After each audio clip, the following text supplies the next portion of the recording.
And after maybe a year later, I just now 2 posts in 2 weeks where it was just like, I see your vlogs, I liked your videos, I want to hire you. What, right? No, that's an assumption right off the bat. If you got somebody that's on the internet and they're trying to find stuff about bathtubs, they just... Okay, I think we're live on Facebook. I'm Gary Smith, and I'm here with Charles Buell and Christopher Murphy, and we're in the house bringing you 3 perspectives on the latest inspection news and events. And we want to thank you for joining us in our Sunday open mic show for part 2 of social media marketing. So let's jump right in. One of the most challenging aspects of any business, and you know, we're all about business here in the group, is building trust, and it's even more so for the home inspection profession. So what we want to do is, as you guys filter in and hang with us on here, we'd like to know what you do to stay relevant. You know, relevancy is so super important in social media marketing. So, and relevancy is tied to trust, absolutely. So whether your focus is on a specific post or about maybe pest control or radon or thermal imaging or whatever you're talking about, commercial inspections and the like, what tools are you using in your social media place? And I mean that by what blog. I mean, we as home inspectors, we carry around a bag of tools. And as a social media marketer, which you got to be if you're a home inspector online, are you using a blog? Are you using a Facebook page? Are you creating a group? We talked about that last week. Are you creating a group and tying that to your Facebook page? So what are you doing to stay relevant? What do you think, guys?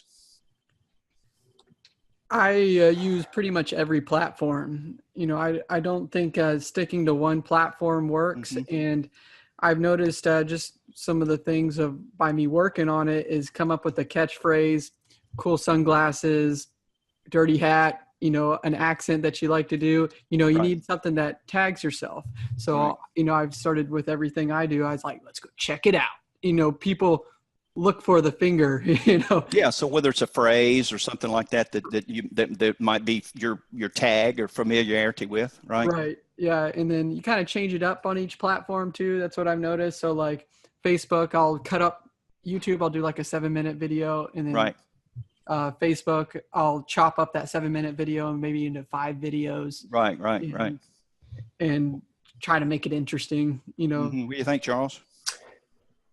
Oh boy, I'm going to be the Luddite of the group in this. I think, honestly, my participation on Facebook in particular is mostly educational and an attempt to, get our industry to a better place in terms of the technical side of information. And so you play heavy on your the educational aspect of home inspecting and the authoritative aspect of it. Yeah, I guess. I mean, I don't deliberately use it as a marketing tool. Like my blog on my website is probably the only thing that I would say is a legitimate marketing. Yeah, sort of like a byproduct of it, though, huh? What's that? It's a byproduct of that focus being education based, and the byproduct of that marketing piece. It's a byproduct of your marketing. Yeah, and I think this really gets right to the heart of one of the aspects, and that is that I like to write.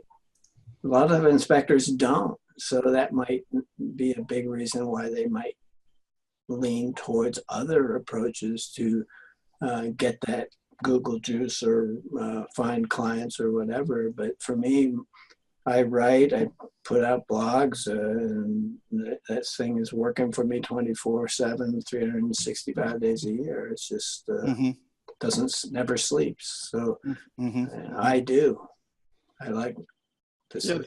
Well, I think that goes down to everything. You do what works best for you. You know, I'm not much of a writer, but I do like to create content, and by creating that content, I probably excel at that because I enjoy doing it. So, you know, there's 3 different platforms. There's voice, video, and writing. You know, Mhm. you can either do all 3 or excel at the one that you're best at. So I think I do think what you do is marketing. Everything you do around yourself is always marketing, even if you don't view it as marketing. Yeah, it's just that, you know, when you hang out in a bunch of closed forums, it's little value to the Right. consumer, you know, and I let stuff go on my own personal pages on Facebook, but I don't know how much that contributes to Right. me getting work. I don't really care that much about it. I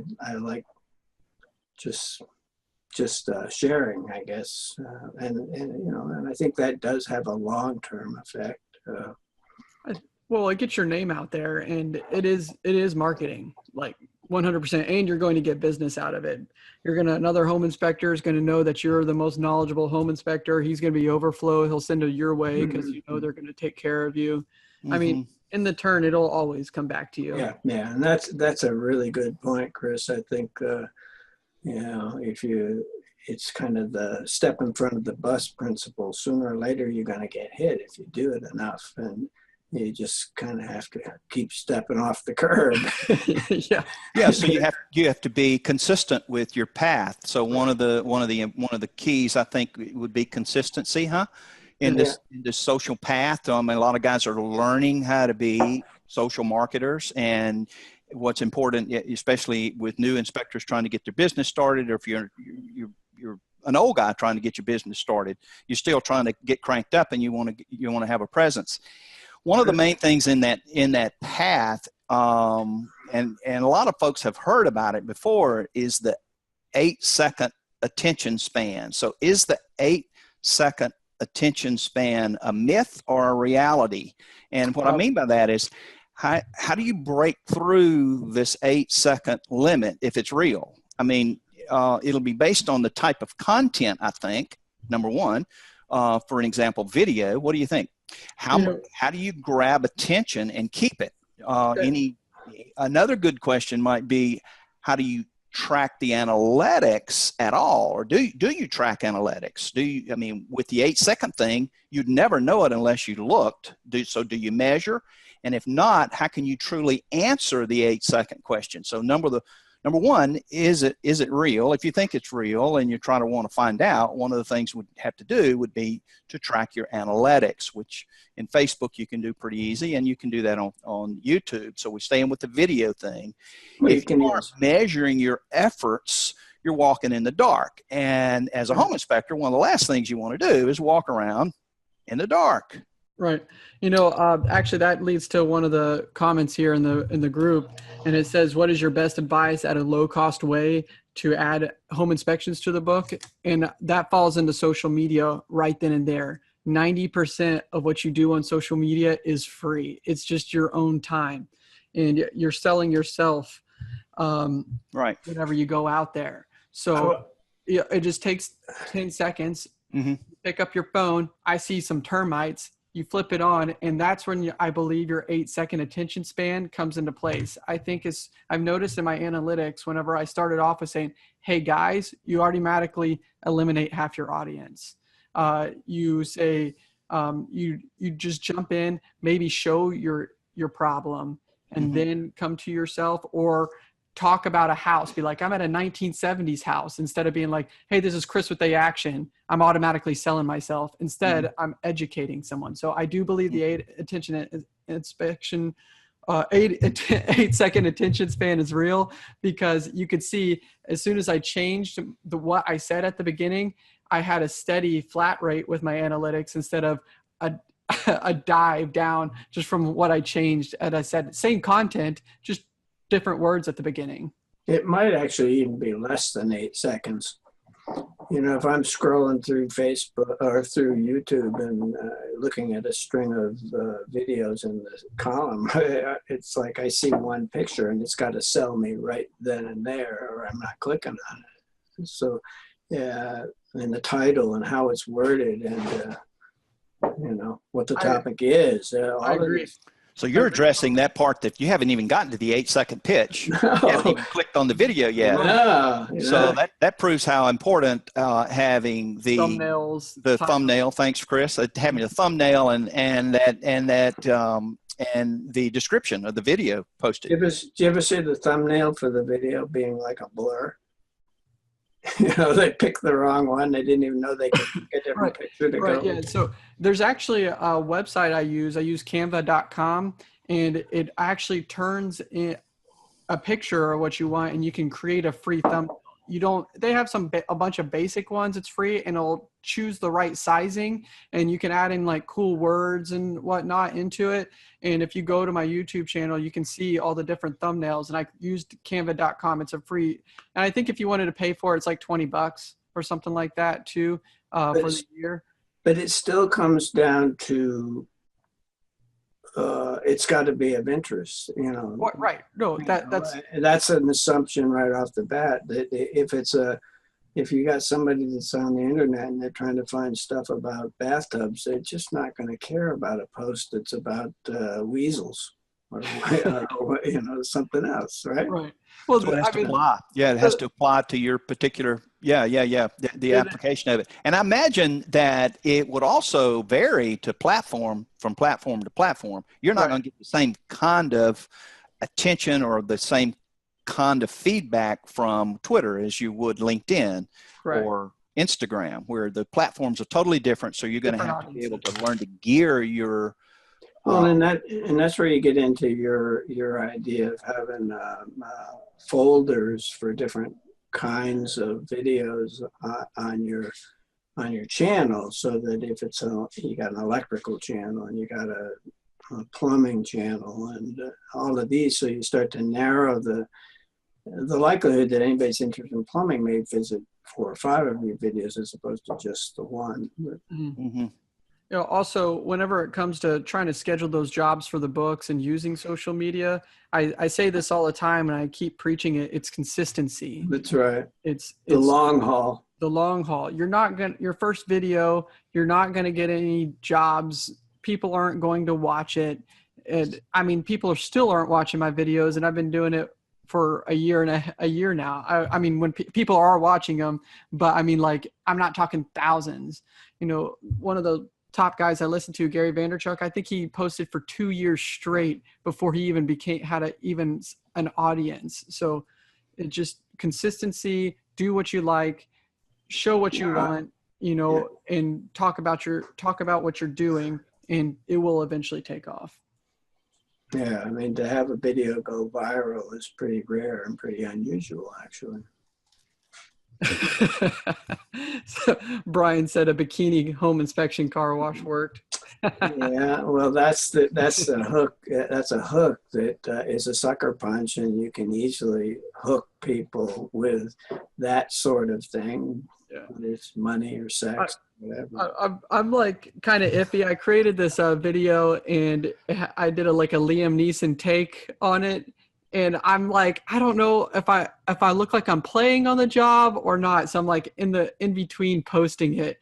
But I showed it to Gary. I mean, what do you think, Gary? Do you think it's ridiculous? You want me to post it? I think it's got tons of potential. It's got a really. Well, I mean, Gary's Billy Bob posts. Those things are free. It's creative, and I think it certainly has potential, which is a great segue into the next question I have for the group and for the folks out there that are listening on our podcast, hopefully, would be what would be, if you guys could comment in there, tell us what would be a social media failure and what are some of your successes? I mean, some of the stuff that you've done obviously have been a total flop, a total fail. How did you think it failed? Did you, when you posted something and it didn't work, Was it the lack of preparation? What caused that, do you think?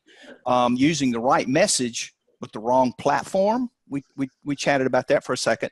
Did one of your marketing campaigns knock your socks off? I mean, did you absolutely hit a home run with it? What was it? Was it a video? Was it text driven? So stay on task with us here. Tell us what worked for you and what absolutely didn't work. And I want to mention Ian Mayer has had a little twist here. He very creative, like Chris's thing. He posed as Cheapo Inspector and produced a nice little 3 to 4 minute video. And we'll include a link to the video in our show notes afterwards. But if you've got a minute or you know Ian, he's in our group, Ian Mayer. And he has a YouTube, so you can run over to his YouTube channel and look up Cheapo Inspector versus the Inspector. So name some of your, Charles, what was some of your? Well, I had this idea that, one of the things that I did with my blog, and I used to, I would Google and see what kinds of terms were popular and then blog about that. Because blogs, the posts that are already getting hundreds or thousands of hit, if you piggyback on that with your own, you come up in that search as well. So, I mean, I ended up, I pretty much own Barge Rafter, for example. If you Google what's a barge rafter, I'm going to show up. And that's such a meaningful comment in that a lot of folks' hesitancy in blogging is to think or say to yourself, that's already been talked about. That's already been beat. Forget that. That's but they haven't. That's right. They haven't. Not in your area. In your voice. That's right. So, right. Mm-hmm. And not only that, it lends your voice to it, but Google doesn't care in terms of what the topic is in terms of your ranking. If you want to rank for getting calls for inspections, you need to rank, period. So blog about anything, blog about who you are and have fun and get people to know you as a real person and all of that. And it's all good. That actually leads right into someone that commented, Brian here, he said, I did a bunch of inspirational posts, but failed because the people that were liking them weren't buying houses. Well, in my opinion, it doesn't matter if they're buying houses or not. They know someone that's buying a house, right? Probably. Mm-hmm. And they may be eventually themselves, and they're still going to remember you. So is he quoting a failure or success in his blogging? I think he's saying that he's posting.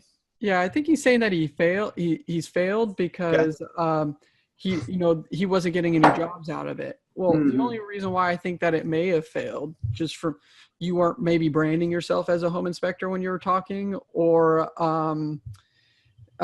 you weren't branding yourself as a home inspector, or consistency. You stopped whenever you thought it was failing. I can't tell you how many times I thought I failed, and after maybe a year later, I just now 2 posts in 2 weeks where it was just like, I see your vlogs, I liked your videos, I want to hire you. Here's another thought: is you don't want to do anything, whether it's videos or blogging or something that limits you. In other words, if you get to be known as somebody that writes about something controversial, politics or religion, or you name it. And you may have a very select following that really like that, but the vast majority of people may be turned off to that. So, you have to be careful, I think, with that. You don't have to be a wuss about it. So the right message on the right platform matters. Absolutely. So you could take the same content and change platforms and hit a home run with it. Yeah. I don't think you're ever going to make everyone happy. Every video I do, I get a message being like, you don't know what you're talking about. You're running up a roof. I'm like, well, yeah, I am. They're missing the bigger picture there. Right. Yeah. I mean, what I see when I see that is there's somebody that's really wants to take care of their client at a high level. So yeah, maybe it's dangerous for whoever's watching, but it's not dangerous to Chris. He's, if he's comfortable doing that, more power to him.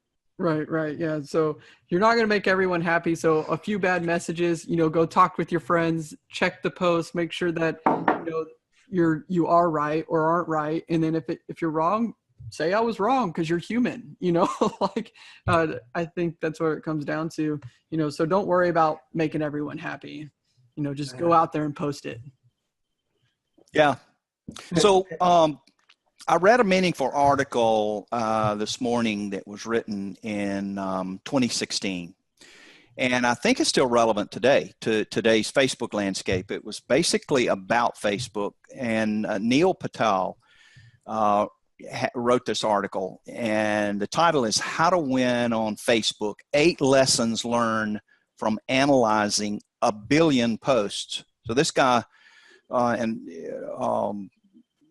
wrote this article. So let me quickly summarize the 8 best practices. Some of these 8 will absolutely, totally surprise you. So the number 1 is the best time to post on Facebook is between 10 p.m. and midnight in your audience's local time. So I know a lot of you are posting, and you, for home inspectors especially, I mean, your radius is 40 to 50 miles potentially, maybe somewhat longer, but it really is a small circle. So in your time zone, 10 to midnight is the best time to post. Number 2. Somebody would have to do that for me. I think we should talk about each topic there. Go ahead. Yeah, I think that's actually, a really solid post, idea, because I tried the 2 o'clock. I think there's another article saying that 2 o'clock, like lunchtime, is the best. But the other day I posted a video at 8 o'clock, didn't put any money in it, and it got 3,000 views, compared to when I did my 2 o'clock, it only gets like 500 views. What do you mean by putting money in it? Oh, you can boost your posts to like a local niche area. So like I'll do like a 30-mile radius to real estate agents or home buyer people that are searching that stuff. And you can, so it'll show up on their feed. Paid ads. Yeah, like little paid ads. It's not very much money. I mean, social media is cheap marketing. You can put $50 in it and get 5,000 hits. So the best time to post is going to be dependent upon your audience. But these are broad brushstrokes. So let's look at number 2. Post with questions and images get the most engagement, which is particularly interesting. So if and I do that on my personal profile occasionally. It's a yes, no, and I have a little group of them on my website. I think I failed at that. Yeah. Post a question with an image. That is the type post on Facebook that gets the most engagement. Number 3. Well, this whole holds true for blogging as well. I mean, it doesn't matter. This sounds exactly like what you would want to do on blogging as well. Well, not just Facebook. Well, it is blogging. Yeah. Yep. So and that's another thing is, do you use how you use your Facebook page? Do you use it as a mini blog or as a micro blog, or are you using it to, how you use your content, or how do you distribute your content is basically your own, how your followers so the best day, what's the best day to post? It's Sunday. So the best day of the week to post is Sunday. After looking at 1 billion posts, these guys are come up with number 4, post that link to articles between 1,000 and 3,000 words get the most interaction. So now we're talking about, that's going to hit Charlie right in the sweet spot, because if you're posting an article and you want your tribe, your community that follows your content to leave Facebook and go read an article, the size of the article that is most sent to is 1,000 to 3,000 word articles. So that's an interesting stat. Yeah. Number 5, short post descriptions get far more interaction.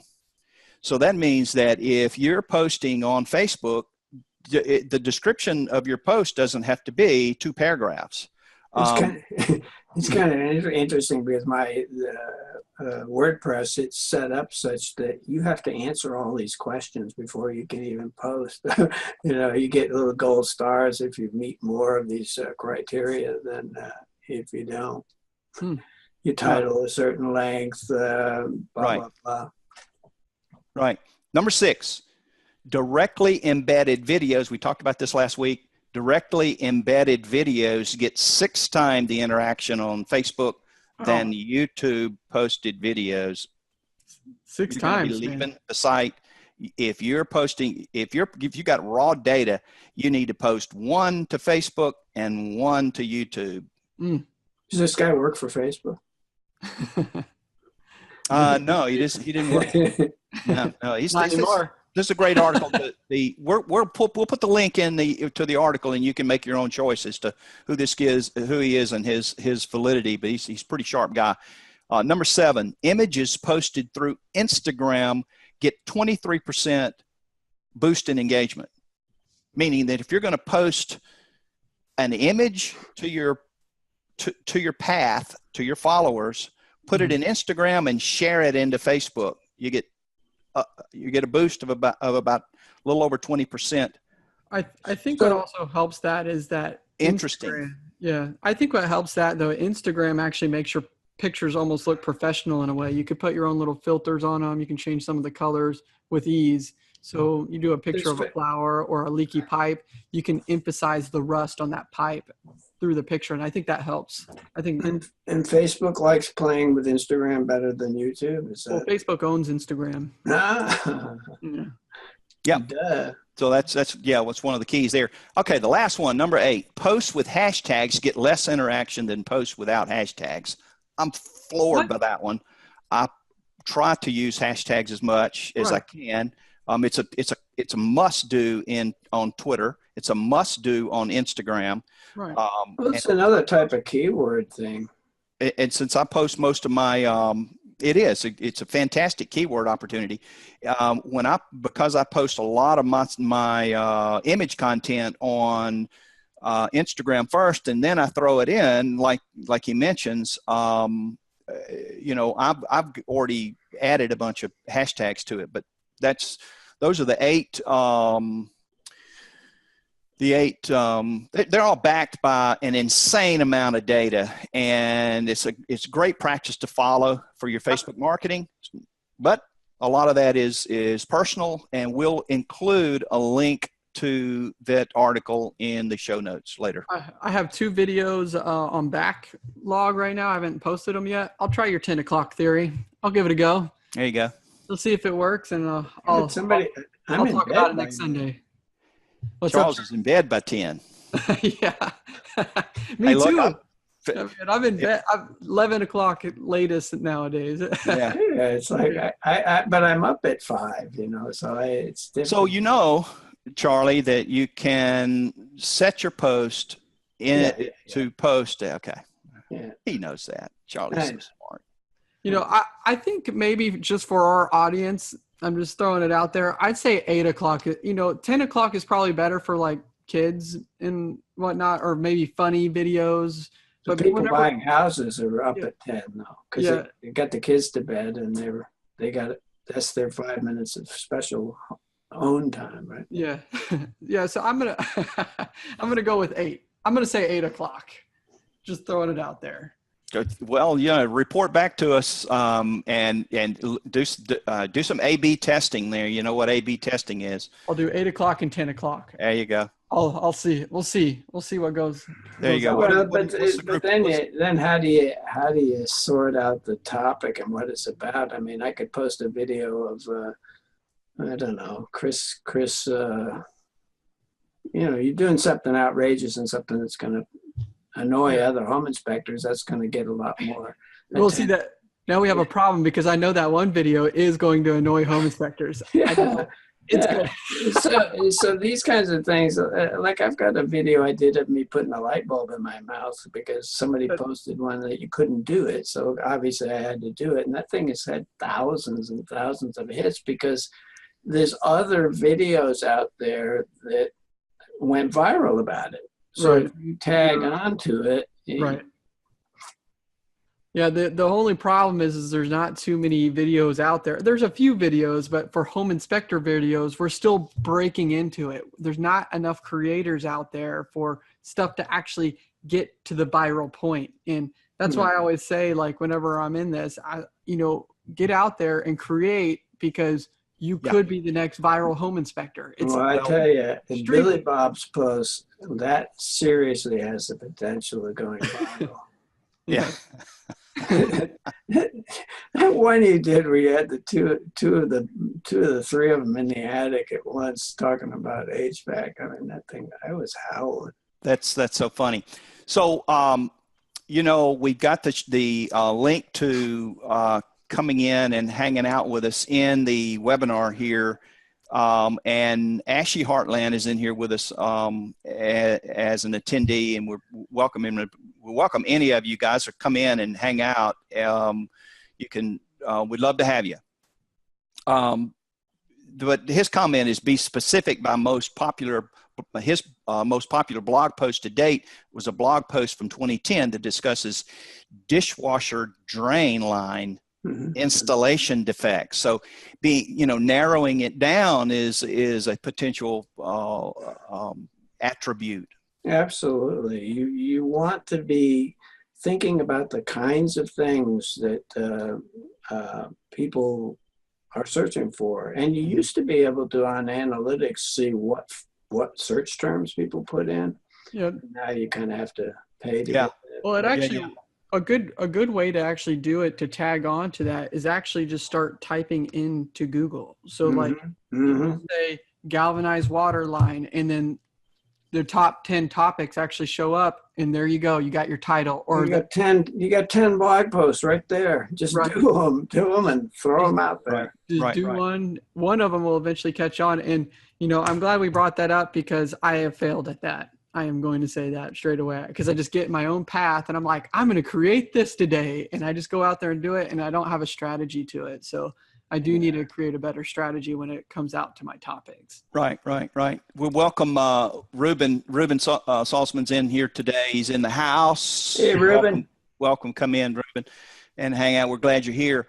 There's another tip there that I posted a little note a few weeks or months ago. I can't remember. I post so much in there, but it was about, like, if you're creating, here's a great tip for working keywords if you're starting a blog post. So if you are starting a blog post about a particular topic, we'll stay on the dishwasher drain thing.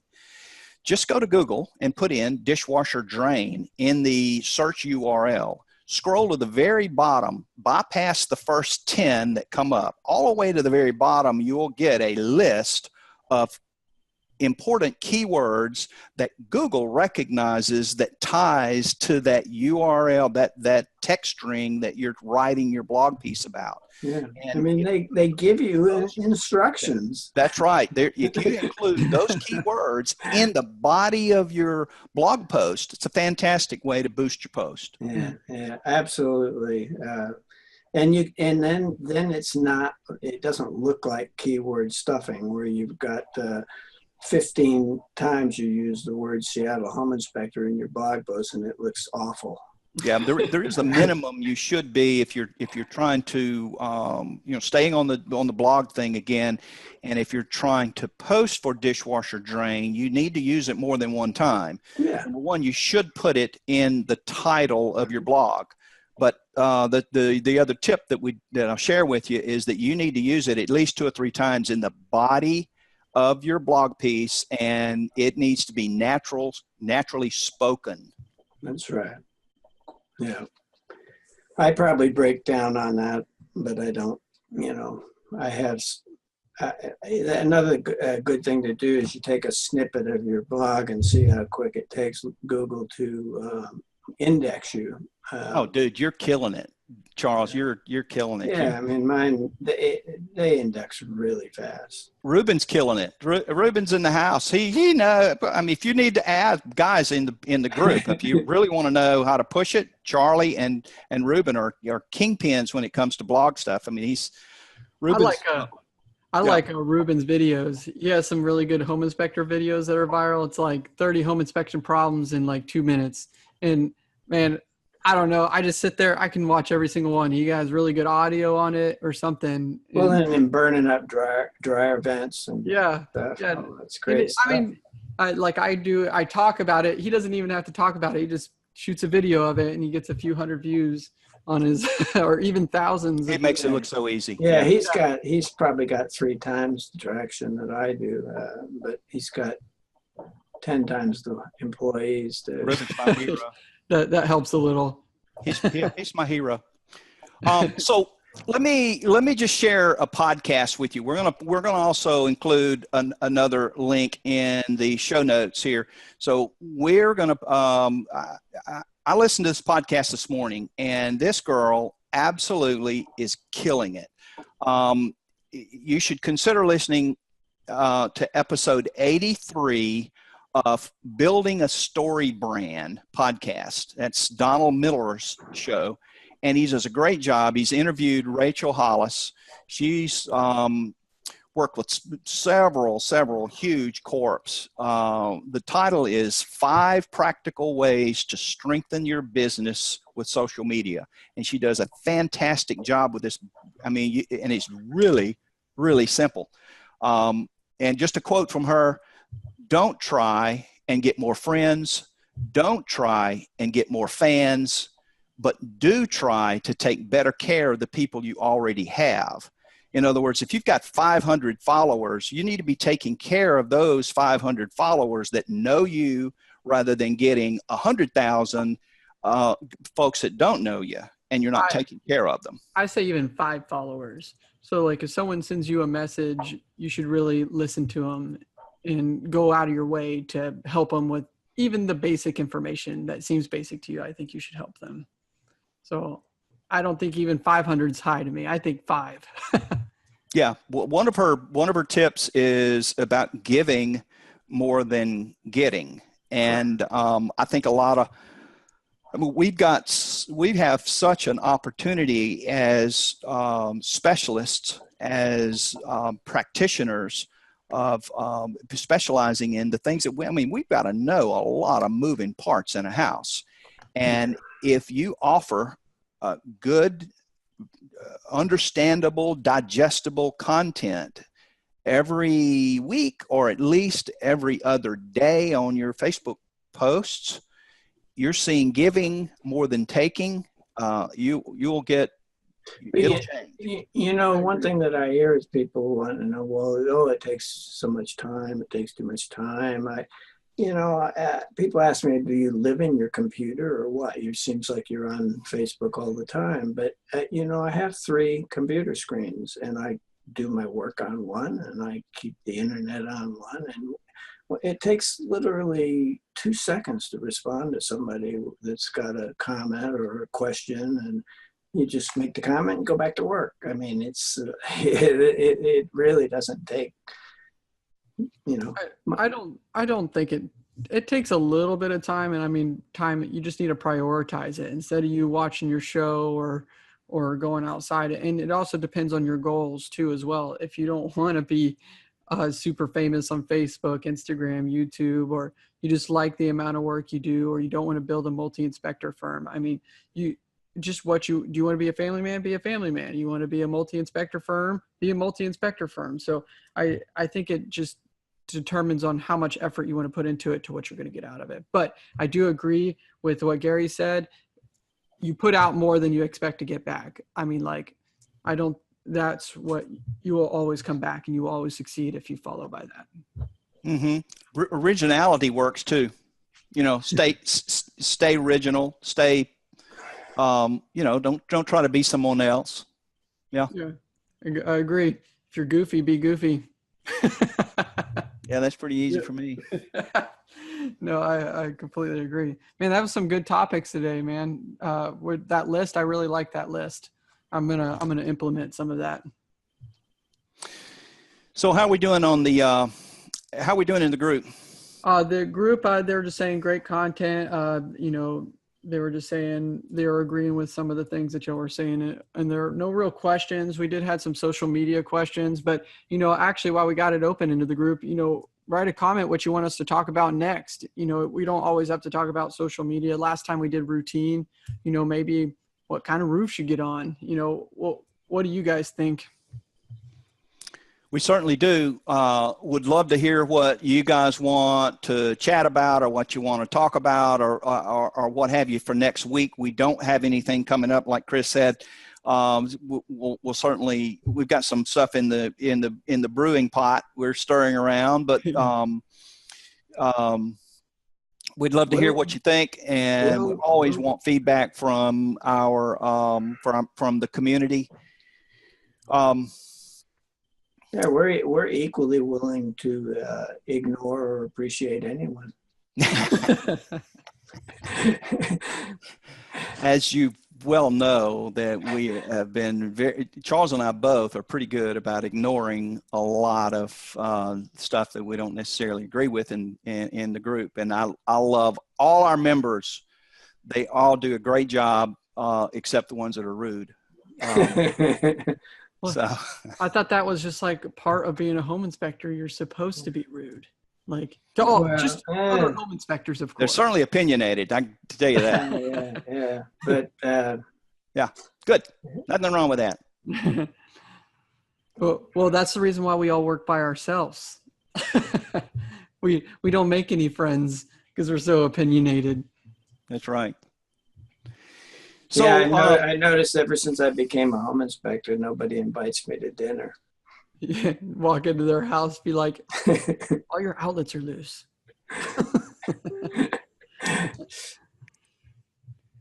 So what do we got? We're going to begin to close this thing down. If we don't have any other comments in here, if you got any other thoughts on your mind, Chris or Charlie, that you wanted to add to today's show, and no, nothing too crazy. Well, we'll come up with another topic. Leave some comments in the post, and check us out on all the other platforms.